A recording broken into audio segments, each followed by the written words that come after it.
स्वागत है आप सभी का इस गीता ज्ञान सत्संग में। आज भगवान छठे अध्याय के 13वें श्लोक में जो बात कर रहे हैं वो है कि ध्यान के लिए कैसे बैठें। इससे पहले भगवान बात करते आए थे कि भूमि कैसी हो, शुद्ध भूमि चाहिए, ना बहुत ऊंचा हो ना बहुत नीचा हो, ना जमीन से नीचे गड्ढे में बैठना है, ना बहुत ही ऊपर जाकर पहाड़ी पर अभी बैठना है। प्रारंभिक साधक को समतल जमीन चाहिए। उसके बाद भगवान ने कहा कि कुशासन चाहिए, उसके ऊपर मृगछाल चाहिए, उसके ऊपर वस्त्र चाहिए और फिर बैठे आसन में। तो ये एक आसन में बैठने का तरीका बताया भगवान ने। अब भगवान शरीर की बात कर रहे हैं। ये तो बाहर की बात थी कि बाहर किस तरह से बैठे। तो भगवान कह रहे हैं अध्याय 6 के 13वें श्लोक में, काया सिर व गर्दन को सीधा और स्थिर रखते हुए नासिका के अग्र भाग पर दृष्टि एकाग्र कर अन्य दिशाओं को ना देखता हुआ। काया सिर व गर्दन को सीधा और स्थित रखते हुए। अब यहां पर थोड़ी बारीकियां हैं इस अभ्यास में। भगवान कह रहे हैं कि काया, पहली बात है काया अर्थात शरीर, सिर और गर्दन एक सीध में होना चाहिए। जब आप आसन में बैठ गए हैं, अब ऐसे नहीं कि आप झुके हुए हैं, आप पूरे झुके हैं, या बिल्कुल आप तन गए हैं और सिर उठा लिया ऊपर की तरफ, या आप थोड़ा साइड में झुके हों या दूसरी साइड में झुके हों। बिल्कुल आपको ध्यान देना है कि आगे से, चूंकि शरीर तो आगे दिख रहा है, आगे से जब आप पेट को, अपनी गर्दन को और अपने सिर को एक सीध में लेकर आते हैं तो होता क्या है कि पीछे जो रीढ़ की हड्डी है वो अपने आप सीधी होने लगती है। आप आगे से सीधा करें, रीढ़ की हड्डी अपने आप सीधी हो गई। तो ये भगवान यहां पर सीधा बैठने की बात पर इतना जोर क्यों डाल रहे हैं? वो कह सकते हैं बस बैठ जाओ और ध्यान करो। पोस्चर की बात क्यों कर रहे हैं? असलियत में ये पोस्चर, जो काया गर्दन और सिर की बात भगवान कह रहे हैं, बहुत ही रहस्य से भरी हुई है। जब हम पूरी तरह से सीधा बैठते हैं, पूरे सीधे हो जाते हैं, तो हमारी रीढ़ की हड्डी एकदम सीधी होने लगती है। चूंकि ध्यान के लिए बैठे हैं, साधना के लिए बैठे हैं, तो हमारे शरीर में एक विद्युतीय प्रवाह बढ़ने लगता है, ऊर्जा अधिक मात्रा में पैदा होने लगती है। वो ऊर्जा यदि हम सीधे बैठे हैं तो हमारे सुषुम्ना नाड़ी में प्रवेश कर सकती है। अगर हम झुककर बैठे हैं, गर्दन को झुकाया है या कमर झुकी है, तो सुषुम्ना का द्वार बंद रहेगा। सुषुम्ना का द्वार केवल जब हमारी रीढ़ की हड्डी सीधी होती है तभी खुल सकता है। तो ईड़ा और पिंगला नाड़ियों को, चूंकि पहले भगवान कहते आए हैं कि योगाभ्यास करो, ईड़ा और पिंगला नाड़ियों में बहते हुए प्राण को हम और बैलेंस करके, जब हम अंतर्मुखी हम कुंभक करते हैं तो जो प्राणा है वो सुषुम्ना में जाकर, जब 3 बंद लगाए जाते हैं तो सुषुम्ना में जाकर वो एकदम आघात करता है और सुषुम्ना का द्वार खुल जाता है। वैसे भी हम एक सामान्यतया यदि देखें तो एक बहुत ही उत्साह से भरा हुआ व्यक्ति है, बस उल्लास है, उमंग है, बहुत ज़्यादा कोई प्रॉफिट हो गया है, बहुत इच्छा जो उसकी थी लंबे समय से वो पूरी हो गई है। आप देखना उसका स्वभाव से उसका सिर थोड़ा सामने हो जाएगा, एकदम छाती उभर के आ जाएगी, कंधे पीछे की ओर हो जाएंगे, कमर एकदम सीधी हो जाएगी। बॉडी जो है, जो उसकी लैंग्वेज है, शरीर की जो भाषा है, वो कुछ कहने लगेगी। वो कहने लगेगी कि शरीर ऊर्जा से भरा हुआ है। शरीर सीधा होता है तो ऊर्जा से भरा हुआ होता है, और जब शरीर झुकने लगता है तो ऊर्जा वहां पर अब ह्रास हो रही होती है। या यूं कहें कि बिखरी हुई ऊर्जा वाला व्यक्ति अपने पोस्चर को गड़बड़ा कर रखता है, और सधी हुई ऊर्जा वाला व्यक्ति अपने पोस्चर को सीधा रखता है। अब जैसे कोई डिप्रेस है, दुखी है, परेशान है, हताश है, जैसे कुछ बस उसका दुख ही दुख आ गए हों, तो आप देखना उसका पोस्चर, वो अपना सिर झुकाए हुए, कमर एकदम ढीली करके, कंधे आगे की ओर ऐसे बैठ जाएगा जैसे मुंह लटका के, जैसे सब कुछ लुट पिट गया हो। जब दुख मन में छा जाता है तो शरीर का जो लैंग्वेज है, जो भाषा है, वो गड़बड़ा जाती है और हमारी कमर झुक जाती है। अर्थात मन का असर तन पर पड़ता है। यदि मन में दुख है तो हमारा शरीर कभी भी सीधा, दुखी व्यक्ति ऐसे सीधा नहीं चलेगा और सुखी व्यक्ति ऐसे कभी ऐसे नहीं बैठेगा उत्साह से भरा हुआ। तो यदि हमारे अंदर दुख है तो हमारा पोस्चर गड़बड़ा जाएगा। इसलिए कहते हैं ना, भैया मुंह लटका कर क्यों बैठे हो, मुंह तो सीधा करो कम से कम। तो ये पोस्चर यदि हम दिनचर्या में भी देखें, आप भी ऑफिस में बैठे हैं, घर पर बैठे हैं, यदि आप सीधे बैठे हैं और कमर को जितना सीधा किया हुआ है, एक तो उतना आप कम थकेंगे। क्योंकि जब भगवान कह रहे हैं कि अपनी काया को, गर्दन को सीधा करो, रीढ़ की हड्डी को सीधा करो, तो जैसे ही हम सीधे हो जाते हैं, गुरुत्वाकर्षण का प्रभाव हमारे ऊपर बहुत ही कम से कम होने लगता है। रीढ़ की हड्डी एकदम सीधी होकर गुरुत्वाकर्षण का जो पुल है, लगातार खींचने की प्रक्रिया है नीचे की तरफ हर चीज को, तो शरीर को यदि हम तिरछे हैं, झुके हैं, तो उसका अलग अलग कोण बनाकर जो ग्रेविटेशनल फोर्स है वो खींच लेगी अपनी तरफ। अन्यथा काफी हद तक हम ग्रेविटी के प्रभाव से बच जाते हैं। तो जब हम सीधे बैठेंगे तो आप जल्दी से नहीं थकेंगे। लंबे समय तक यदि कहीं बैठना हो तो सीधे बैठना। अक्सर हम झुककर बैठते हैं इसलिए हम थक जाते हैं। ऑफिस में भी थक जाते हैं, घर पे भी सोफे पे बैठे बैठे थक जाते हैं। आजकल तो सोफे भी ऐसे ही होते हैं, वहाँ पर कमर झुकी जाती है, एकदम धंस जाता है व्यक्ति। कुर्सियाँ भी अलग प्रकार की डिज़ाइन की जाती हैं। आराम जहाँ पर है वहाँ पर शरीर का स्वास्थ्य कहीं खोने लगता है। तो शरीर को जब भी बैठे, केवल ध्यान के लिए नहीं, एक आदत हो जाए कि मुझे अपनी कमर को, अपनी गर्दन को, सिर को एक सीध में रखना है। तो जैसे ही हम एक सीध में रखते हैं, हमारी ऊर्जा ऊर्ध्व गति करना प्रारंभ कर देती है। व्यक्ति के अंदर उत्साह भरने लगता है, उमंग और उल्लास आ जाता है। जैसे ही आप सीधे होते हैं, आप ऊर्जा से भर जाते हैं और हमारे मन में नेगेटिव थॉट्स निकल चुके होते हैं। आप वॉक कर रहे हैं और आप ऐसे सिर सीधा करके वॉक करें तो आप पाएंगे कि नेगेटिव थॉट नहीं है। और आप सिर झुकाकर जमीन को देखते हुए, नीचे देखते हुए यदि आप चल रहे हैं तो समझ लेना चाहिए कि विचारों की एक बाढ़ लगातार मन के ऊपर एकदम दौड़ रही है। झुका हुआ सिर विचारों से भर जाता है, क्योंकि ग्रेविटी अपना काम कर रही है। उठा हुआ सिर विचारों से खाली हो जाता है। तो यदि दिन भर हम अपने पोस्चर को ध्यान दें, जैसे आज मोबाइल में हम अधिकतर अपने समय को लगाते हैं, तो उसमें क्या करते हैं, गर्दन झुकी रहती है। आप सुबह से उठे, आप ब्रश कर रहे हैं, गर्दन झुकी है, नहा रहे हैं, गर्दन झुकी है, आप खा रहे हैं, गर्दन झुकी है। अक्सर हम लैपटॉप पर हैं, मोबाइल पर हैं, हमारी गर्दन, हमारा पोस्चर ठीक नहीं है। नतीजा है कि मन में थकान है, मन में तनाव है, क्रोध है, चिड़चिड़ापन है, उद्विग्नता है, वो क्लैरिटी नहीं है, क्योंकि हमारा पोस्चर सहयोगी नहीं हो रहा है ऊर्जा को ऊर्ध्व गति देने के लिए।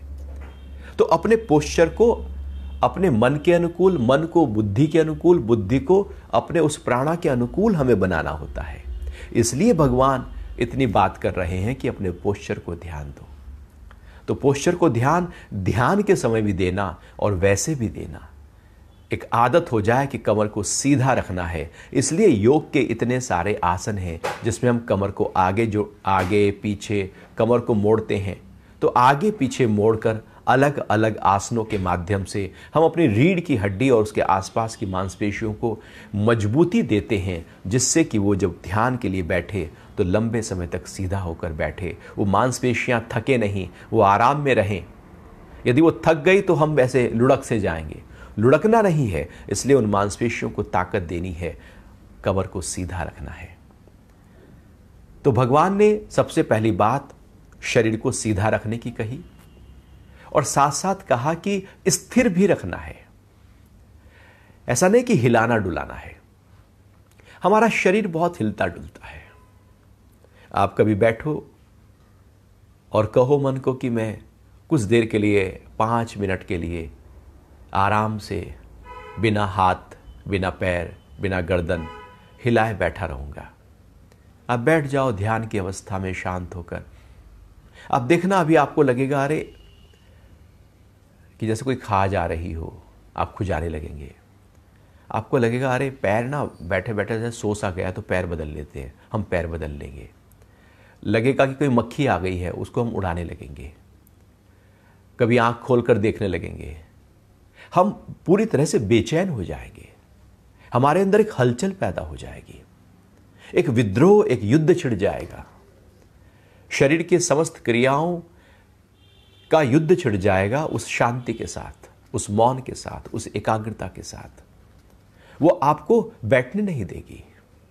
जरूरत नहीं है तब भी कहेगी उठो, जरूरत नहीं है तब भी खाज आ रही है। दिन में तो खाज नहीं आती, ध्यान में बैठने की खाज आ गई। वैसे तो मक्खी कहीं घूमती नहीं, उस टाइम मक्खी भी आ जाएगी। पूरी प्रकृति आपके ऊपर जैसे आक्रमण सा करना शुरू कर देगी। यदि आप शरीर को हिला डुला रहे हैं तो मन स्थिर कैसे होगा? सबसे पहले तो हमें अपने तन को स्थिर करना है। हम मन स्थिर तब कर पाएंगे। हमारा तन ही इतना हिलता है तो मन कितना हिलता होगा? मन की तो कोई वह मन अपने आप में चंचल है, उसकी फिर क्या सीमा हो सकती है हिलने की? तो पहली बात है शरीर को तो साध लो, शरीर को तो स्थिर कर लो, स्टेबल कर लो, एकाग्र कर लो, ठहरा दो स्टैचू की तरह। जैसे बुद्ध बैठे हैं, बस स्टैचू की तरह बैठे हैं, ना जरा सा हिलना ना डुलना। जितना शरीर स्थिर होता चला जाएगा, सूक्ष्म स्तर पर हम उतने ही एकाग्र होते चले जाएंगे। शरीर की हलचल बता देती है कि मन में हलचल है। तो जब भी आप दिन में रहें और बैठे तो कोशिश करें कि आप बैठे हैं तो सीधे बैठे हैं, और जैसे ही आप शरीर को, उसके क्रियाकलापों को ठहराने में कामयाब हो गए, आप पाएंगे कि आपका मन भी ठहरना शुरू हो गया। लोग मेरे पास आते हैं और कहते हैं ध्यान नहीं लगता। अब कुछ देर के लिए वो बैठते हैं और वो हिलते रहते हैं, तो ध्यान में वो कैसे अपने आप को स्थिर कर पाएंगे? हिलना डुलना तो उनका पूरी तरह से शरीर के स्तर पर, स्थूल स्तर पर हो ही रहा है। तो स्थूल स्तर पर यदि हिलना डुलना हो रहा है तो फिर वो जो अंदर का स्तर है वो शांत कैसे हो सकता है? तो प्रारंभिक साधक के लिए शरीर को स्थिर करना जरूरी है। दिन भर जब भी आप बैठें अपने शरीर को स्थिर करें। फिर आप पाएंगे जब आप ध्यान के लिए बैठे हैं तो शरीर आपका स्थिर हो चुका होगा, क्योंकि दिन भर की प्रैक्टिस है। अभी हम केवल ध्यान में प्रैक्टिस करते हैं कि शरीर ना हिले। ध्यान में प्रैक्टिस करने का टाइम नहीं है। ध्यान में तो अब पूरी तरह से दिन भर जो प्रैक्टिस की है उसमें उतरने का टाइम है। वो तो परीक्षा हो गई, वो परीक्षा का समय है, प्रैक्टिस का नहीं। प्रैक्टिस तो दिन में करो, कि दिन में करो कि श्वास कब आया और कब गया, कि शरीर स्थिर है या नहीं, कमर सीधी है या नहीं है। तो दिन भर जब हमारी ये प्रैक्टिस होगी तो जब आप ध्यान के लिए बैठेंगे तो प्रैक्टिस पूरी तरह से उस समय अपना प्रभाव दिखाना शुरू कर देगी और शरीर स्टेबल हो जाएगा। तो यहां पर भगवान एक तो कमर गर्दन को सीधा रखने की बात कर रहे हैं और स्थिर हो जाने की बात कर रहे हैं। जो शरीर के स्तर पर स्थिर होता है, देखने से ही लगेगा कि उसका मन ठहरा हुआ है। उसका व्यक्तित्व तो कुछ अलग दिखाई देने लगेगा यदि वो कमर गर्दन सीधा करके बैठा है। आप कभी देखना, एक सभा है, बहुत सारे लोग वहां बैठे हैं, कोई एक सीधा बैठा है तो भीड़ में आपको अलग से दिखाई देगा। बाकी लोग नहीं दिखाई देंगे क्योंकि झुके हुए हैं। क्योंकि सीधा है तो ऊर्जा जो है वो ऊर्ध्व गति कर रही है, एनर्जी प्राणा ऊपर की तरफ दौड़ रहा है। तो भगवान यहां पर जो सीधा बैठने की बात कर रहे हैं वो इसलिए क्योंकि जो ऊर्जा बढ़ेगी, प्राण शक्ति की जो गति है वो अब ऊपर की तरफ, ऊपर के चक्रों की तरफ बढ़ना शुरू हो जाएगी। जब आप झुककर बैठे हैं तो मूलाधार, स्वादिष्ठान या मणिपुर चक्र की तरफ ही आपकी गति हो सकती है प्राणा की, उससे ऊपर तो हो ही नहीं सकती। और ज्यादातर तो निचले 2 चक्रों में ही मनुष्य की गति प्राण की बनी रहती है। ऊपर के चक्रों में तो हो ही नहीं पाती, क्योंकि हमने वो माहौल ही तैयार नहीं किया है, हमने अपनी कमर को सीधा ही नहीं किया है जिससे वो प्राण ऊपर की तरफ बहे। इसलिए रीढ़ की हड्डी को राजपथ भी कहा जाता है, कि जैसे राजपथ एक राजा का पथ है जो बिल्कुल सीधा होता है। आप दिल्ली में भी जाकर देखें, वहां पर राष्ट्रपति भवन के सामने जो राजपथ है एकदम सीधा सड़क है, रोड है, और सामने फिर आपको ऐसे दिखाई देगा कि बिल्कुल सीधा है, जरा सा भी रोड आड़ी तिरछी नहीं है। तो इंडिया गेट ठीक सामने दिखाई देगा। ऐसे ही रीढ़ की हड्डी जब पूरी तरह से सीधी हो जाए, बिल्कुल भी झुकाव ना हो, तो प्राण जो है वो ऊपर की तरफ तेजी से गति करना शुरू कर देगा। इसलिए भगवान ने कहा कि ध्यान में बैठोगे तो शक्ति जागेगी, प्राण बढ़ेगा, ऊर्ध्व गति होगी, ऊपर के चक्र जागेंगे। तो पहले माहौल तो तैयार कर लो, शरीर को उस रूप में रख तो लीजिए। यदि वो उस रूप में रखा ही नहीं गया तो प्राणा ऊर्ध्व गति कभी कर नहीं सकते। फिर भगवान आगे जो अगले स्टेप की बात कर रहे हैं वो कह रहे हैं कि नासिका के अग्रभाग पर दृष्टि एकाग्र कर। तो सीधी हो गई कमर, शरीर का हिलना डुलना बंद हो गया। अब क्या करना है? अब अपनी आंखों को नासिका के बिल्कुल अगले हिस्से पर, जिसको नासिकाग्र दृष्टि कहा जाता है। जब हम अपनी आंखों को भौहों के बीच में रखते हैं तो इसको भ्रूमध्य दृष्टि कहते हैं, नासिका के अगले हिस्से पर रखते हैं तो नासिकाग्र दृष्टि कहते हैं। ये मुद्राएं हैं योग की। अब ये नासिकाग्र दृष्टि जो है, ये भगवान यहां क्यों बात कर रहे हैं? योग के ग्रंथ उस नासिकाग्र दृष्टि की बात क्यों करते हैं? ये आधी आंखें खुली और आधी आंखें बंद की बात क्यों कही जा रही है? ये भगवान शिव को बहुत सारे अलग अलग मूर्तियों में उनकी आधी आंखें खुली और आधी बंद क्यों दिखाई जाती हैं? ध्यान की अवस्था में बैठा हुआ साधक ये आधी आंखें खुली और आधी बंद में क्यों रहता है? यूं ही या कोई इसका आधार है? कोई आध्यात्मिक एक बहुत ही अनूठी एक प्रक्रिया हो रही है, कोई एक खोज हो रही है, कोई एक प्रयोग हो रहा है, एक ऊर्जा के स्तर पर एक अनूठा कार्य चल रहा है। दिखने में तो लगता है कि आधी आंखें खुली है और आधी बंद है, लेकिन यदि इसके गहराई से देखा जाए तो इसके बहुत ज्यादा दृष्टिकोण होते हैं और लाभ होता है। सामान्यतया जब हम जगत में रहते हैं तो हमारी आंखें खुली होती हैं, हमारी आंखें खुली हैं और दिन भर हम काम कर रहे हैं। खुली आंखें हमको बाहर से जोड़ती हैं, जगत से जोड़ती हैं। जगत से जुड़ना हो तो आंखों को खोलना पड़ेगा, सपनों से जुड़ना हो तो आंखों को बंद करना पड़ेगा। कई बार तो हम खुली खुली आंखों में सपने देखते रहते हैं, फिर भी काल्पनिक सपने बंद आंखों में बहुत मधुर दिखाई देते हैं और जगत से जुड़ाव जो है वो खुली आंखों के साथ बहुत अच्छा दिखाई देने लगता है। तो हम दिन भर खुली आंखों के साथ जगत के साथ रहते हैं, पदार्थों के साथ रहते हैं, व्यक्तियों के साथ रहते हैं और जुड़े रहते हैं, बाहर से जुड़े रहते हैं संसार से। खुली आंखें जोड़ती हैं बाहर से, वो अंदर से नहीं जोड़ेंगी कभी भी। अभ्यास नहीं है तो जोड़ ही नहीं सकती।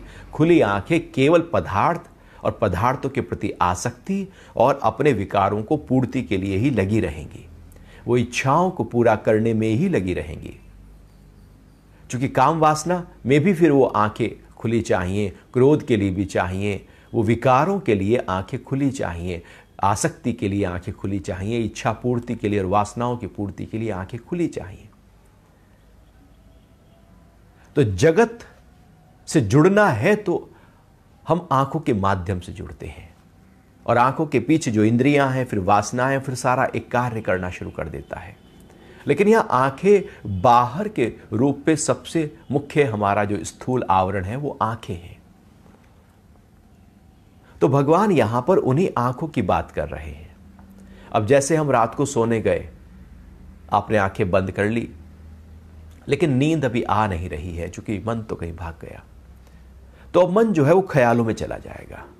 आप कभी देखना विचारों में चला जाएगा, कुछ प्लानिंग में चला जाएगा, कुछ समाधान में चला जाएगा, कुछ वो करने लगेगा, कुछ कल्पनाओं की तरफ दौड़ जाएगा। या तो पास्ट को खोल देगा, दुख ले आएगा, ग्लानि ले आएगा, हलचल ले आएगा, भय ले आएगा, कुछ ले आएगा वो, और वो ज्यादातर काल्पनिक होगा। उसका वास्तविकता से कोई लेना देना नहीं होगा। शुद्ध रूप से काल्पनिक विचार बंद आंखों के साथ बहुत तेजी से बहने लगते हैं।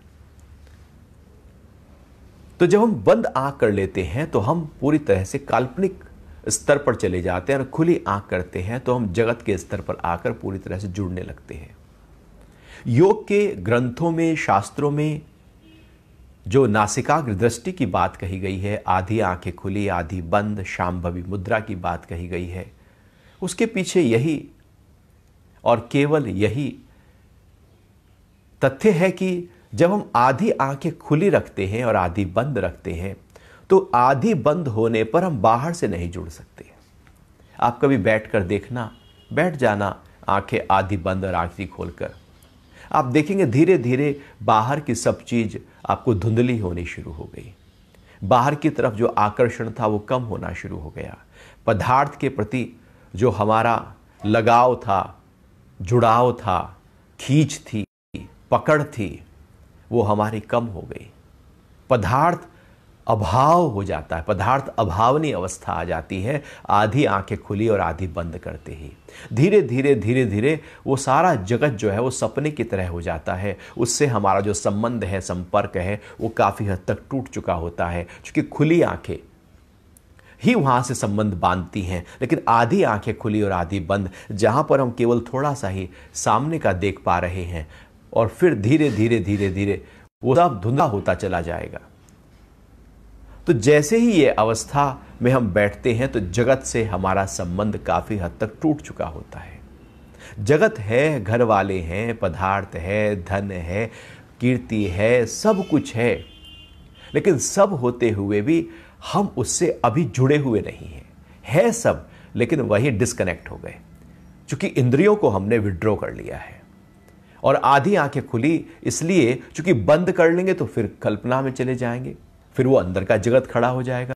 नहीं तो बाहर का जगत है, नहीं तो अंदर का जगत है। जगत दोनों तरफ है, बाहर का संसार, अंदर का संसार। हमने अपना अंदर भी संसार बनाया हुआ है, बाहर भी संसार है।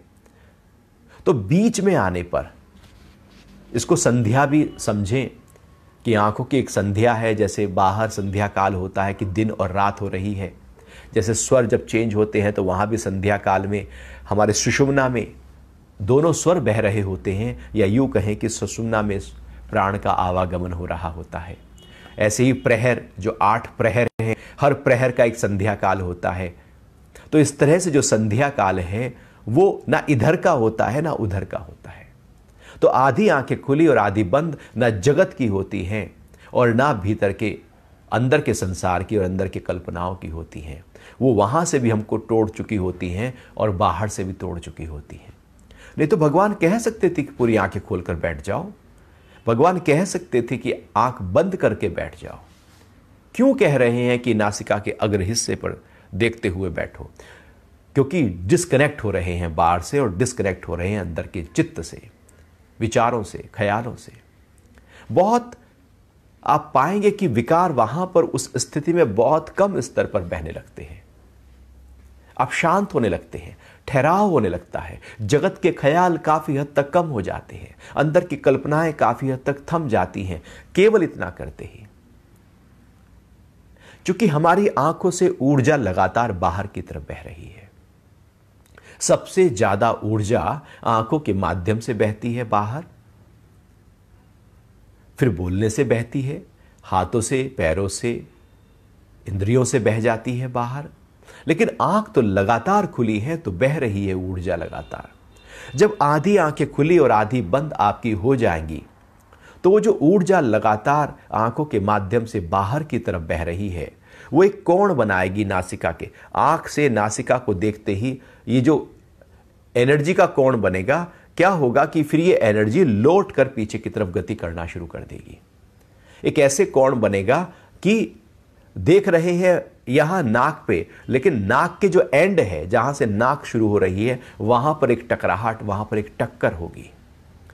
वो ऊर्जा एक उल्टी तरफ से गति करना शुरू कर देगी।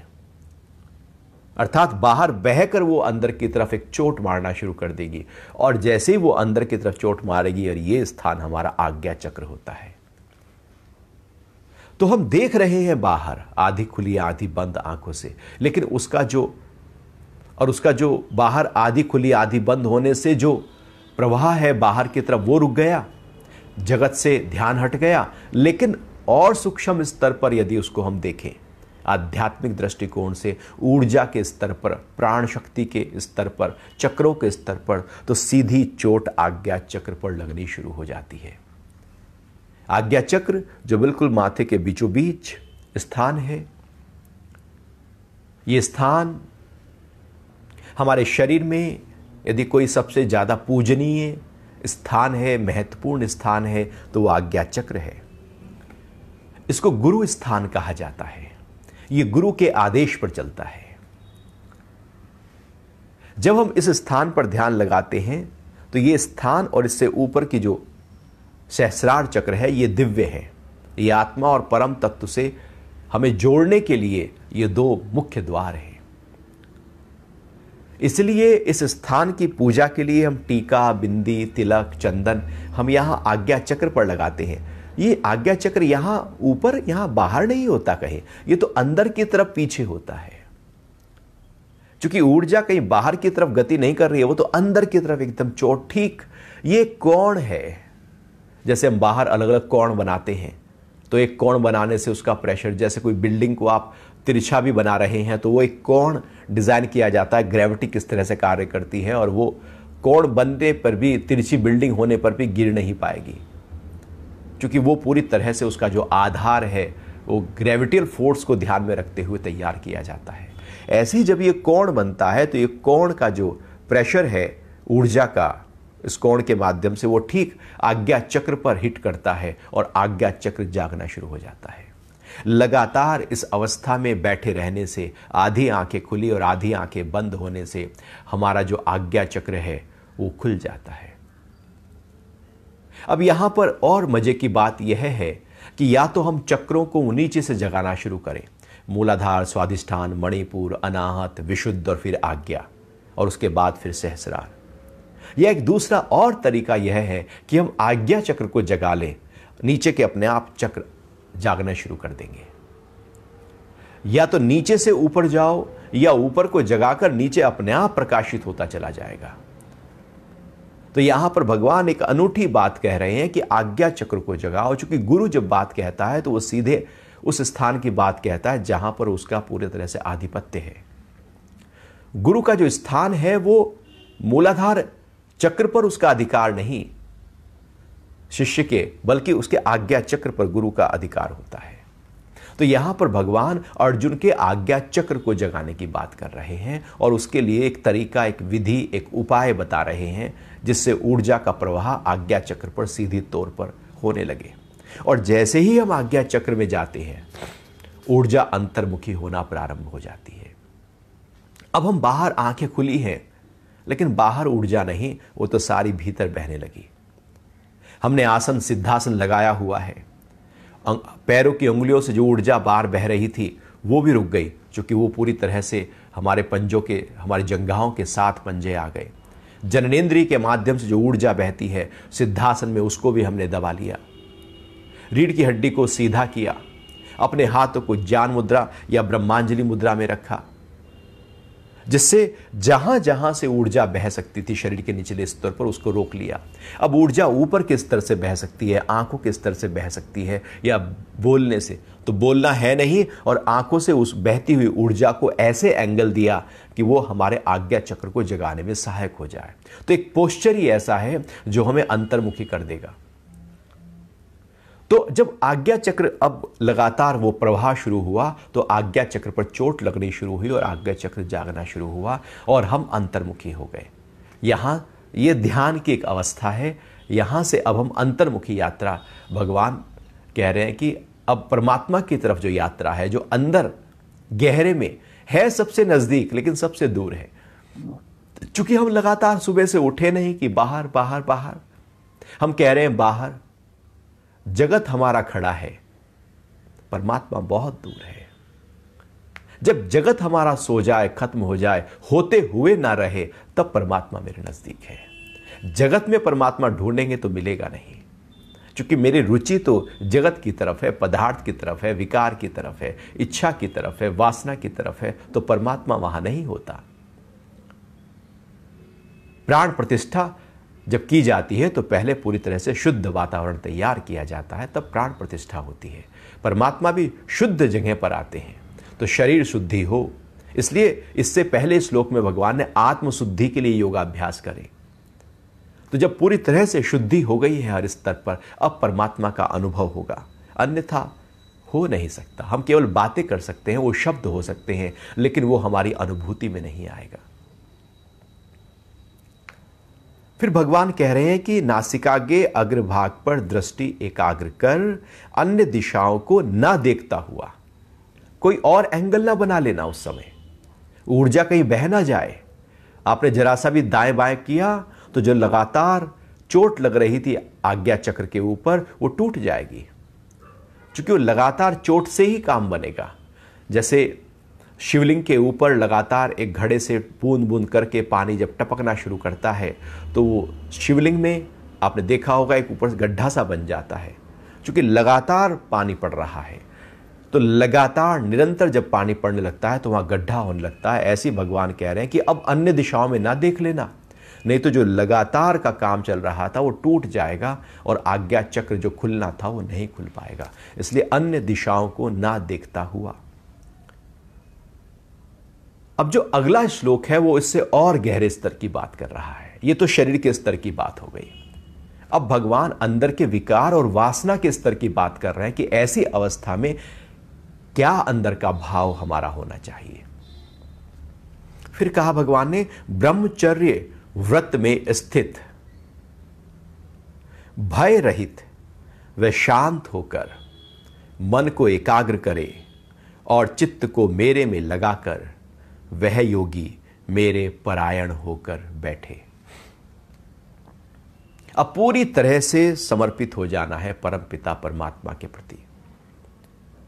ब्रह्मचर्य व्रत में स्थित और भय रहित, दो चीजें हमारे अंदर बहुत गहरे स्तर पर होती है।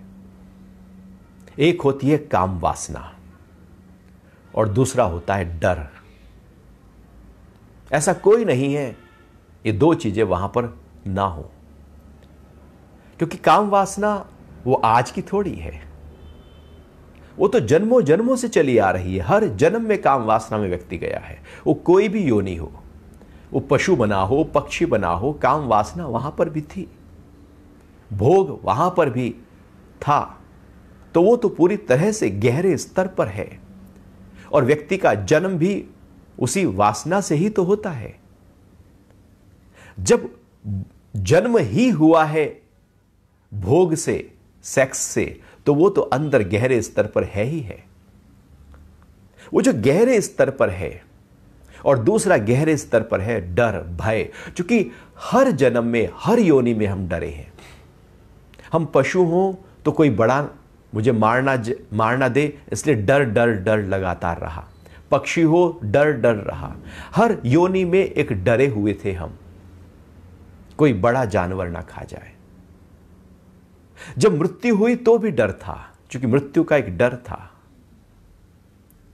तो ये डर, और आज भी हम देखें तो मौत की याद आते ही एक डर खड़ा हो जाता है। अपने वालों को दूर देखते ही डर खड़ा हो जाता है। जो मेरे साथ जुड़ी हुई चीजें हैं वो छूटने लगे, डर खड़ा हो जाता है। कोई व्यक्ति कहता है मेरे वाले सारे चले भी जाएं मुझे कोई फर्क नहीं पड़ता, क्योंकि उसकी सारी ऊर्जा अपनी धन में लगा दी है। अब धन चला जाए तो डर जाएगा। कहीं ना कहीं वो डर अपना व्यक्ति लगा कर रखता है, वो होता ही है। किसी का व्यक्ति से नहीं होता तो धन से होता है, धन से नहीं होता तो कीर्ति से होता है, कीर्ति से नहीं होता तो मान सम्मान से होता है, नहीं तो स्व से होता है, नहीं तो मरने से होता है। कहीं ना कहीं डर उसके अंदर है ही है। अब भगवान कह रहे हैं कि जब आप ध्यान में बैठे हैं और गहरे स्तर पर चले गए हैं तो काम वासना और डर, दो चीजें आपके अंदर नहीं आनी चाहिए, क्योंकि ऊर्जा बहुत तेजी से आपके अंदर काम कर रही है, तेजी से दौड़ रही है, ऊर्जा पैदा हो रही है, नीचे के सारे द्वारों को रोका हुआ है, सारी पॉसिबिलिटीज जहां से ऊर्जा बह सकती थी सबको रोक दिया। ऊर्जा का एक वर्तुल बन गया, चक्र बन गया, आंखों के माध्यम से ऊर्जा लौट कर फिर आज्ञा चक्र पर टकरा रही है। पूरे शरीर में एक ऊर्जा का प्रवाह चल रहा है। अब ये पूरे शरीर में चलता हुआ ऊर्जा का प्रवाह हमारे चित्त के स्तर पर काम कर रहा है और चित्त में पड़े हुए संस्कारों का नाश कर रहा है। ऐसे में यदि कोई व्यक्ति के अंदर काम वासना का भाव जग जाए तो ऊर्जा इतनी बढ़ी हुई है, इतनी ऊर्जा बढ़ी हुई है कि वो काम वासना एकदम तेजी से बढ़नी शुरू हो जाएगी। ध्यान उस काम वासना को बढ़ा सकता है यदि ध्यान के समय उस विद्युतीय ऊर्जा के प्रवाह के दौरान हम अपने चित्त में काम वासना को उतार दें। तो भगवान उस स्थिति में कह रहे कि ब्रह्मचर्य का व्रत उस समय जब ध्यान में बैठे, ऐसा नहीं आप, वो तो अर्जुन तो शादीशुदा है, गृहस्थी है, लेकिन जब ध्यान में बैठे तब ब्रह्मचर्य का व्रत हो, अर्थात उस समय रत्ती भर भी काम वासना का विचार हमारे मन में नहीं होना चाहिए। और जब ऊर्जा तेजी से गति करती है तो कौन सा विचार आएगा? जो गहरे में पड़ा हुआ है वो विचार उभरेगा। आप भी सोच रहे होंगे हम तो ध्यान में बैठते, काम वासना का विचार तो आता नहीं। अभी ध्यान में बैठे ही नहीं, अभी तो बैठने का उसका केवल एक शरीर को हमने बनाया है, लेकिन वो कोण दिया नहीं, वो ऊर्जा के साथ हमने अभी कोई प्ले किया नहीं, उस ऊर्जा को दौड़ते हुए देखा नहीं। जब आप उसको अनुभव करेंगे तो आप पाएंगे कि चित्त में गहरे में जो पड़ा है वो उभर कर आएगा। जब वासना के विचार उभरेंगे, यदि हमने जरा सा भी उस पर ध्यान दे दिया तो वासना पूरी तरह से ऊर्जा में बह जाएगी, शरीर में बह जाएगी और व्यक्ति कामुक हो जाएगा। तो ब्रह्मचर्य का व्रत उस समय रत्ती भर भी काम वासना का विचार नहीं होना चाहिए। पहले ही भगवान कह रहे हैं ब्रह्मचर्य अर्थात ब्रह्म के प्रति आचरण हो, ब्रह्म का भाव हो, उसके अलावा वासना का भाव ना हो। इसलिए आज्ञा चक्र जगाने की बात भगवान ने कही, क्योंकि मूलाधार और स्वाधिष्ठान चक्र में भोग पड़ा है, काम वासना पड़ी है। आज्ञा चक्र में ब्रह्म भाव है, निचले स्तर पर है। ऐसा ना हो कि ऊर्जा जब गति कर रही हो तो ऊर्जा जब मूलाधार चक्र पर जाकर आक्रमण करे, गति करे, चोट लगाए, स्वाधिष्ठान चक्र पर चोट लगाए तो वहां पर काम वासना उभर कर आए और काम वासना उभरे और व्यक्ति उसको सोचने लगे तो वही वासना खड़ी हो जाएगी जिस पे हम चिंतन कर रहे हैं। क्योंकि चक्र सब जागेंगे। ऐसे बैठते ही विद्युतीय प्रवाह पूरे शरीर में सूक्ष्म स्तर पर होना शुरू हो जाएगा। और एक वो जो आघात है, भगवान ने पहले ही कह दिया कि या तो डर आएगा या वासना उभर के आएगी, वो आएगी। इसलिए ब्रह्मचर्य व्रत का पालन लेना है, ब्रह्म के भाव में अपने आप को टिकाए रखना है। और दूसरी बात कह रहे हैं भय नहीं आना चाहिए। यदि उस समय भय आ गया किसी भी कारण तो व्यक्ति भयभीत हो जाएगा। ध्यान के बाद ऐसे बहुत से लोग होते हैं जो भयभीत हो जाते हैं, जो डिप्रेस हो जाते हैं, जो पगला जाते हैं, परेशान हो जाते हैं। इसलिए कहा है देखा देखी साधे योग, जीझे का आया बाढ़े रोग। क्योंकि वो ऊर्जा के सूक्ष्म स्तर को समझ नहीं पाते और उसके साथ खिलवाड़ कर बैठते हैं। केवल 4 आसन कर लेने का मतलब योग नहीं, वो तो बहुत ही सूक्ष्म स्तर पर गति कर रहा है। तो यदि भय जरा सा भी व्याप्त हो गया तो व्यक्ति भयभीत हो जाएगा, और यदि कई वासना व्याप्त हो गई तो व्यक्ति कामुक हो जाएगा। इन 2 बातों से, क्योंकि ये 2 चीजें गहरे स्तर पर कार्य कर रही हैं। एक 90 साल का बिस्तर पर लेटा हुआ जो मरण शैया पर है, उसके अंदर भी डर है, और गहरे स्तर पर यदि वो देखे तो वहां भी काम वासना है। शायद क्रोध नहीं रहेगा, लेकिन ये 2 चीजें रह जाएंगी। तो ऐसे में यदि हम भय रहित और ब्रह्मचर्य व्रत में अपने आप को पक्का कर लें तो ये 2 चीजें निकल जाएंगी। वासना भी निकल जाएगी और भय भी, निर्भयता, अभयता पैदा हो जाएगी। उसके बाद फिर भगवान कह रहे हैं कि शांत होकर, भय रहा ही नहीं तो शांति तो अपने आप आ गई। क्योंकि हमारे सारे उपद्रव तो अशांति के कारण से होते हैं। मन को एकाग्र करें और चित्त को मेरे में लगाकर वह योगी मेरे परायण होकर बैठे। इसलिए भगवान यहां पर मेरे परायण होकर बैठना अर्थात उस परम तत्व जो मेरे ही भी, हे अर्जुन, जो मैं तेरे अंदर हूं, उसके परायण हो जाना, पूरी तरह से समर्पित हो जाना उसके प्रति और लगातार उसको ही अनुभव करते रहना। फिर किसी इच्छा, किसी वासना में न जाना। जैसे एक प्रयोग के रूप में आप देखें, रात को आंखें बंद होती हैं और आप कोई विचार लेकर आए और उसके बारे में सोचना शुरू करें, तो आप पाएंगे बहुत सारे वैसे ही विचार शुरू हो गए और लंबे समय तक ऊल जलूल उसी तरह के विचार आक्रमण करने लगे और हम उसमें बह गए। पहला विचार था एक डर का और फिर हम पूरी तरह से डर गए, एक काम वासना का पूरी तरह से कामुक हो गए, एक आसक्ति का हम पूरी तरह से आसक्त हो गए। एक विचार लंबे समय तक पूरे शरीर में फिर वो घुल जाता है। ऐसे ही यदि काम वासना का विचार उस स्थिति में आ गया तो फिर वैसे ही जैसे रात को सोने से पहले लगातार वैसे ही विचार दौड़ते हैं, वासना का विचार वैसे ही दौड़ जाएगा। इसलिए भगवान ने कहा मेरे परायण हो जाना, केवल मेरा स्मरण करना, मेरे ऊपर समर्पित हो जाना, तेरे बाकी विचार हट जाएंगे। तो मन को एकाग्र करना है, ठहराना है। ये जो वृत्ति हमारी खंडित होती रहती है, उस खंड खंड होती हुई वृत्ति को एक जगह पर करना है। योगश्चित्त वृत्ति निरोधः, चित्त की वृत्तियों का निरोध हो जाना योग है। यह एक एकाग्रता की अवस्था है। मन की एकाग्रता की अवस्था ही चित्त की वृत्तियों का निरोध है। तो भगवान यहां पर वही कह रहे हैं कि चित्त में अब कोई वृत्ति ना उठे, न वासना की उठे, न काम की, न क्रोध की, न लोभ की, न राग की, न द्वेष की, न भय की। कोई वृत्ति आपके अंदर नहीं उठनी चाहिए, नहीं तो पूरा अनर्थ हो जाएगा। बहुत सावधान। इसलिए ये जो ज्ञान है भगवान यहां पर छठे अध्याय में जब पूरी तरह से एक माहौल तैयार हो गया है, पात्र की पात्रता तैयार हो गई है, तब दे रहे हैं। यूं ही नहीं दिया जाता, चूंकि ये गोपनीय सारे ज्ञान होते हैं। व्यक्ति इसको बिल्कुल हल्के स्तर पर जब लेते हैं तो उसका प्रभाव भी नहीं होता। तो मन को एकाग्र करना है, अर्थात चित्त की वृत्तियां वहां पर पूरी तरह से निरोधित हो जाती हैं, ठहर जाती हैं और फिर समर्पण का भाव, ईश्वर परिधान का भाव रखते हुए हम इस आसन में बैठ जाएं। अब उसके बाद जो अगला श्लोक भगवान कह रहे हैं वो भी इसी की ही श्रृंखला में आगे है, कैसे और आगे उसको बलवती करें। एक श्लोक भगवान यहां पर और जोड़ रहे हैं, उसको भी हम पढ़ लेते हैं, क्योंकि बड़ा महत्वपूर्ण अध्याय है साधना की दृष्टि से, इसलिए इसका आत्म संयम योग नाम है। तो अध्याय 6 का ये श्लोक है 15 है, जहां भगवान कह रहे हैं कि इस प्रकार मन को वश में करने वाला योगी मन को आत्मा में निरंतर लगाता हुआ मुझ में रहने वाली शांति व परम निर्वाण को प्राप्त करता है। अब भगवान ने मुक्ति की बात की है, परम निर्वाण की बात की है कि कैसे परम निर्वाण को वो प्राप्त हो। इस प्रकार मन को वश में करने वाला योगी, जैसे अभी बताया, उसका पूरा एक विधि विधान, एक प्रयोग, उसका तरीका, मन को आत्मा में निरंतर लगाता हुआ।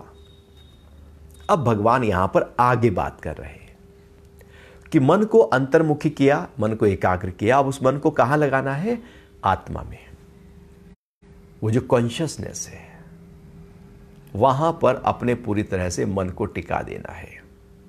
वो मन जो बाहर जगत में था, अब वो इकट्ठा होकर, जब मन इकट्ठा होकर पूरी तरह से केंद्रित होकर अंतर्मुखी यात्रा करता है तो अब वो मन नहीं अमन हो जाता है। मन मतलब चंचलता, मन मतलब लगातार ख्याल, मन मतलब वृत्तियां।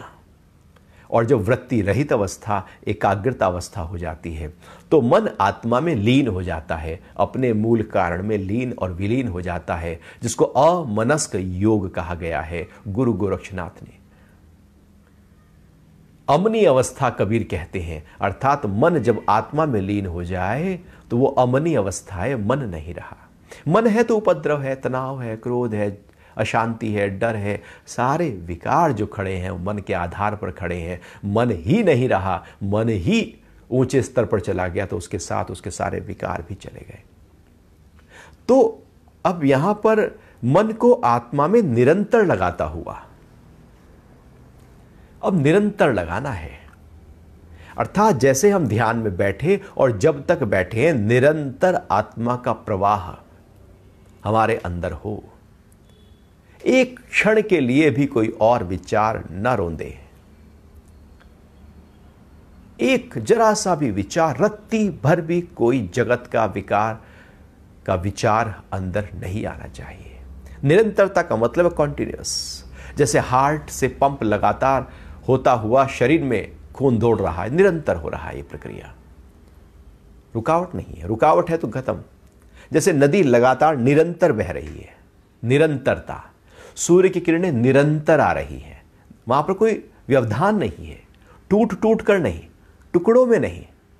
इसलिए इस निरंतरता को उदाहरण से समझाते हुए कहा जाता है कि जैसे आप एक पानी का घड़ा लें और उस पानी के घड़े को ऐसे पलटना शुरू करें दूसरे घड़े में नीचे, तो आप देखेंगे कि पानी जो ऊपर से है थोड़ा उठा के रखना, वो ऐसे बिखरता हुआ नीचे गिरेगा, अलग अलग होकर गिरेगा, छिन्न भिन्न होकर गिरेगा, टूट टूट कर गिरेगा।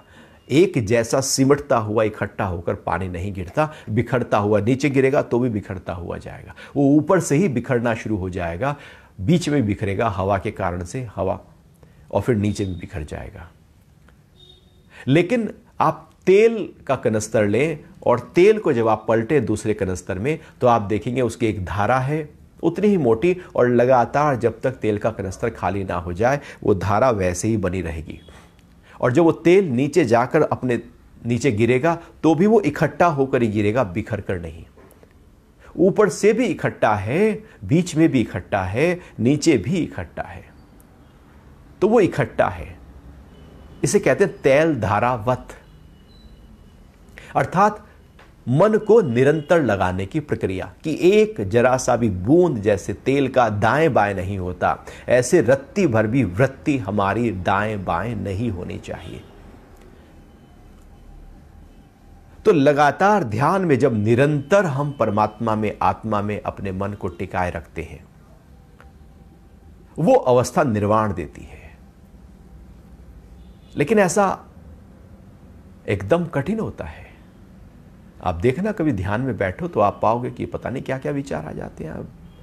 यहां बैठे नहीं कि विचारों की बाढ़ शुरू हो जाती है, पता नहीं कहां से आ जाते हैं। जैसे इंतजार कर रहे थे कि ध्यान में बैठेंगे तो विचार आऊंगा, हम शांत हुए नहीं कि मन ने अशांत करना शुरू कर दिया, उपद्रव करने शुरू कर दिया। सारा कौतूहल तभी शुरू होना है।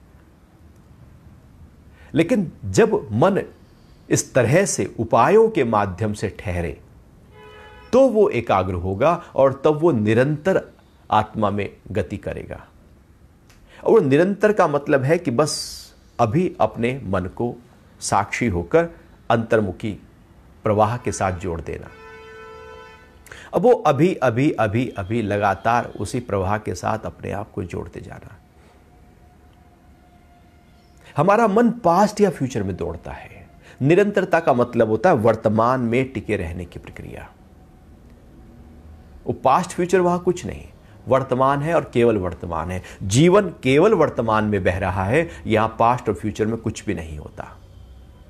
कभी शरीर को आप पास्ट या फ्यूचर में ले जा सकते हैं, शरीर तो अभी में रहेगा, पल पल बदलता रहेगा समय, शरीर वहीं रहेगा। हमारा मन पास्ट और फ्यूचर में दौड़ता है। बुद्धि कहीं पास्ट और फ्यूचर में जा सकती है, वृत्ति जा सकती है, शरीर नहीं जाएगा।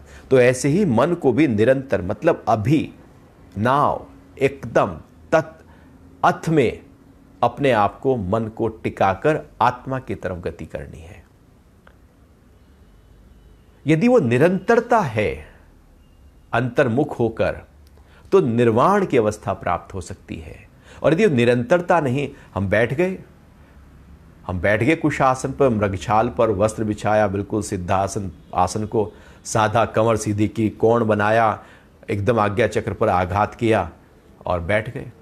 लेकिन वो निर्वाण प्राप्त नहीं हो सकता, मोक्ष प्राप्त नहीं हो सकता, क्योंकि सूक्ष्म स्तर पर तो अभी कार्य हुआ ही नहीं है, अभी चित्त की सफाई तो हुई नहीं है। वो निरंतरता, लगातार वो गति, वो प्रवाह अभी तो अंतर्मुखी बहा ही नहीं है। तो भगवान कह रहे हैं कि निरंतर लगाता हुआ मुझ में रहने वाली शांति व परम निर्वाण को प्राप्त होता है। अब जब हम निरंतर अपने मन को वहां पर लगा कर रखेंगे तो क्या होगा? अब उसका भगवान ने फल बता दिया कि जो शांति है वो केवल अंदर है, शांति बाहर नहीं होती। हम ढूंढते हैं धन में, हम ढूंढते हैं स्थानों पर, हम ढूंढते हैं परिवारों में, हम ढूंढते हैं संबंध में, हम ढूंढते हैं कीर्ति में, हम ढूंढते हैं कहीं सुख में। शांति नहीं है वहां पर। सुख हो सकता है, शांति नहीं। सुख शांति हम कहते हैं ना, जीवन में भगवान सुख शांति है। सुख मतलब बाहर की स्थिति, शांति मतलब अंदर की स्थिति। सुख शांति केवल बाहर नहीं, एक अंदर से जुड़ा हुआ चीज है और एक बाहर से जुड़ा हुआ चीज है। और जब शांति अंदर की पकड़ ली जाती है तो जो सुख है वो अक्षय सुख में बदल जाता है। सुख ही शांति बन चुका होता है। शांति केवल अंदर है और वो भगवान कह रहे हैं वो मुझ में है। आत्मा में शांति है, जगत में शांति नहीं, क्योंकि जगत तो परिवर्तनशील है, वो तो बदल रहा है। लगातार जगत में परिवर्तन हो ही रहा है। जो चीज परिवर्तित हो रही है उसमें शांति कैसे हो सकती है? जो चीज पूरी तरह से ठहर जाए, शांति तो वहां होगी। और आत्मा में ठहराव है, अपरिवर्तनशील अवस्था है, तो आत्मा में शांति है। तो भगवान कह रहे हैं कि आत्मा में पूरी तरह से वो शांति को अनुभव कर सकता है। जीवन में यदि शांति चाहिए तो बस अपने से जुड़ना होगा। हम बाहर से जुड़े रहते हैं, सोचते हैं कुछ कीर्ति हो जाएगी, कुछ धन हो जाएगा, कुछ नाम हो जाएगा, कुछ लोग जानने लगेंगे तो पता नहीं क्या हो जाएगा, या कुछ होता नहीं है, न जाने कितने आए हैं, कितनों को जाना और सब चले जाते हैं। लोग भूल जाते हैं, मेमोरी बहुत छोटी रहती है, लेकिन हम भी तब भी लगे रहते हैं। आपने देखा होगा टीवी पर ऐड आते हैं, वो टीवी पर ऐड आए, एक महीना चले और उसके बाद वो पूरी तरह से बंद हो जाए तो लोग भूल जाएंगे प्रोडक्ट आया था। वो आते हैं चले जाते हैं।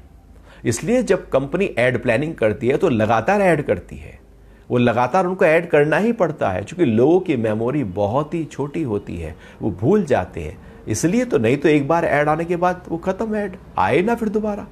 बार बार क्यों कहा जाता है कि मुझे खरीदो, मुझे लो, मुझे मेरा प्रयोग कियो? क्योंकि व्यक्ति भूल जाते हैं। तो भूलने की प्रक्रिया बाहर होती है, लेकिन अंदर जो है वो एक शांति की अवस्था है, बाहर हलचल की अवस्था है। शांति वहां है जहां बदलाव नहीं, बाहर तो सब बदल रहा है। तो शांति अपने भीतर है। जब हम अपने भीतर के साथ बैठते हैं तो हम परम शांत को प्राप्त होते हैं। वो शांति हमारे भीतर अंग संग हो जाती है। और जब उस शांति को प्राप्त होते हैं तो कौन उठना चाहेगा उस शांति से? कौन चाहेगा कि बहुत ही, आप देखिए, आप कहीं घूमने गए हैं, पहाड़ी पर हैं और बहुत ही सुंदरतम दृश्य आपके सामने प्रकृति ने बिखेरा हुआ है, तो आप कहाँ चाहेंगे कि इस दृश्य को मैं छोड़ूं? क्या प्राकृतिक छटा है, आप चाहेंगे मैं इसको पकड़ लूं, बस कैसे कैप्चर कर लूं। इसलिए हम फोटो खींचते हैं, उस दृश्य को अपने साथ रखना चाहते हैं, उसमें रहना चाहते हैं, उस दृश्य में जीना चाहते हैं। ऐसे ही वो तो बाहर का है जो बदल जाएगा, लेकिन एक अंदर की शांति है जो बदलेगी नहीं, जो रहेगी ही रहेगी। जब ऐसी शांति, वो परम शांति, मुझ में रहने वाली शांति जो भगवान कह रहे हैं, जब उसका हम अनुभव करने लगते हैं तो वो फिर व्यक्ति लंबे समय तक ध्यान में बैठा रहता है और फिर चाहता है कि बार बार ध्यान करूं। इसलिए 8 प्रहर की फिर ध्यान की साधना बनी। फिर 8 नहीं हो तो 4 प्रहर की साधना हो जाए, 4 नहीं हो तो 2, सुबह और शाम। सुबह उठें और बाद में शाम को सोने से पहले तो 2 समय तो हो जाए। अर्थात जब जैसे जैसे उस शांति का अनुभव होने लगता है, एक वो चस्का है, एक मस्ती है। जैसे एक शराबी है, उसको शराब की चस्का लग जाए ना, तो फिर वो मौका मिलते ही पैक लगा ही लेता है। एक वो नशेड़ी है, उसको नशे का चस्का लग जाए तो जब भी मौका मिलता है वो नशा ले ही लेता है, वो देखता नहीं है, क्योंकि उसको चस्का लग गया है। ऐसे ही वो सुट्टा लगाने वाला, वो जब भी मौका मिला उसने सिगरेट और अपनी बीड़ी जला ली, मौका मिलते ही जला लेता है, क्योंकि वो चस्का है। जैसे चाय का चस्का, वो चस्का जब लग जाता है तो व्यक्ति बार बार जाता है। ऐसी ध्यान की गहराइयों में जब शांति का चस्का लग जाता है तो वो बार बार ध्यान में बैठना चाहता है, क्योंकि वो शांति जो उसने अंदर पाई है वो ऐसी शांति है जो बाहर सारे सुख इकट्ठे भी हो जाएं तो भी उसके बराबर हो नहीं सकता, तो भी उसका सानी नहीं, उसका मुकाबला नहीं। वो शांति बहुत ज्यादा गहरे स्तर की होती है। तो परम शांति वह परम निर्वाण, परम निर्वाण अर्थात मुक्त, बस लीन। जैसे दीपक को बुझा दिया जाता है तो कहां चली जाती है रोशनी उसकी? वो निर्वाण की अवस्था है, बस वो कहीं चली गई है, वो अब भी है लेकिन वो कहीं है, खो गई वो। ऐसे ही पूरे का पूरा व्यक्ति जो है वो है, लेकिन वो कहीं अंदर आत्म भाव में पूरी तरह से लीन हो गया। वो बाहर है लेकिन है नहीं, आंखें खुली रह गई लेकिन वो बाहर है ही नहीं। वो बैठा है लेकिन जुड़ा नहीं, वो तो कहीं निर्वाण को प्राप्त हो गया, वो तो आत्मा में ही स्थित हो गया, आत्मा का ही रूप बन गया। और भगवान कह रहे हैं वो परमात्मा का ही रूप बन जाता है। अब वो अलग से कुछ नहीं रहता, वो मेरा ही रूप बन चुका होता है, चूंकि उसको असीम शांति प्राप्त हो चुकी होती है और लगातार उसी शांति के भाव में रहता हुआ वो परम निर्वाण को प्राप्त कर लेता है। अब महर्षि पतंजलि इस परम निर्वाण को कैवल्य का नाम देते हैं। कैवल्य मतलब केवली भाव। जब केवल और केवल फकत आत्म भाव रह जाए, उसके अलावा कुछ और ना रहे, कोई चित्त में वृत्ति, कोई ख्याल, कोई वासना न रहे, केवल वही आत्म तत्व रह जाए, केवली अवस्था। वेदांत इसको अद्वैत कहते हैं, कोई दूसरा न रहे, बस वो ही है, दूसरा है ही नहीं, एक ही रह गया, वो ही रह गया। जब केवल वही भाव रह गया कि जहां कोई दूसरा नहीं, क्योंकि मेरा ही तो पसेरा है, परमात्मा ही तो सब जगह फैला है, वो आत्म भाव ही तो सब जगह है। जब हम उस भाव में आ गए तो केवल वही और केवल वही अनुभव होने लगता है। इसको मोक्ष कहा है, इसको मुक्ति कहा है, इसको परासंवित कहा है, परम पद कहा है। अलग अलग शास्त्रों में अलग अलग नाम दिए हैं। ये तो केवल नाम है, नाम तो कुछ भी हो सकता है। एक आम के न जाने कितने नाम हो सकते हैं, लेकिन आम तो जू का त्यों है, नाम हम दे रहे हैं। वो अवस्था जू की त्यों है, जिसने जैसे अनुभव की और जैसे उससे उस समय अनुभव करने के बाद शब्द निकला, उसने वो शब्द दे दिया। कोई कहता है पूर्ण है, कोई कहता है कुछ भी नहीं, शून्य है, कोई कहता है बस परम निर्वाण है, कोई कहेगा परम शांति है, कोई कहेगा मुक्ति है, कोई कहेगा आनंद और परम आनंद है, कोई कहता है कैवल्य है। कुछ भी नाम दिया जाए, लेकिन भगवान कह रहे हैं वो ये नाम है केवल, लेकिन स्थिति अवस्था को पकड़ना है, और अपनी उस अवस्था में जैसे ही हम टिक जाएंगे, हम उस मुक्ति को प्राप्त हो जाएंगे। तो किस तरह से भगवान ने 6ठे अध्याय में शुरू से एक एक स्टेप चलते हुए यहां पर परम निर्वाण तक उसके ज्ञान को अर्जुन के सामने रखा, और उसकी बारीकियां, उसका वैज्ञानिक तरीका, उसका आध्यात्मिक, उसका पूरी तरह से एक पृथ्वी भौगोलिक दृष्टिकोण, गुरुत्वाकर्षण का प्रभाव, नीचे ऊपर की स्थिति, कुशाघास, उसका एक माहौल तैयार करना, मृग चर्म की बात, नॉन कंडक्टर, को तैयार करना, विद्युत का प्रवाह बाहर ना हो जाए, बहुत सारी बातें सूक्ष्म स्तर पर करते हुए भगवान ने कहा कि अब साधक मुक्ति को प्राप्त हो जाता है, परम शांति को प्राप्त हो जाता है। तो बड़ा ही अनूठे ये श्लोक थे, इसलिए इसकी व्याख्या थोड़ी और गहरे स्तर पर हुई है। अब भगवान दिनचर्या की बात करते हैं आगे, कि हमारी दिनचर्या कैसी हो, कैसे हम खाएं सोएं।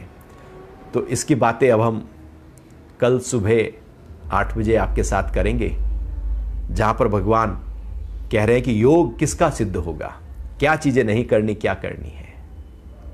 तो हम सुबह मिलते हैं 8 बजे। हरि ओम।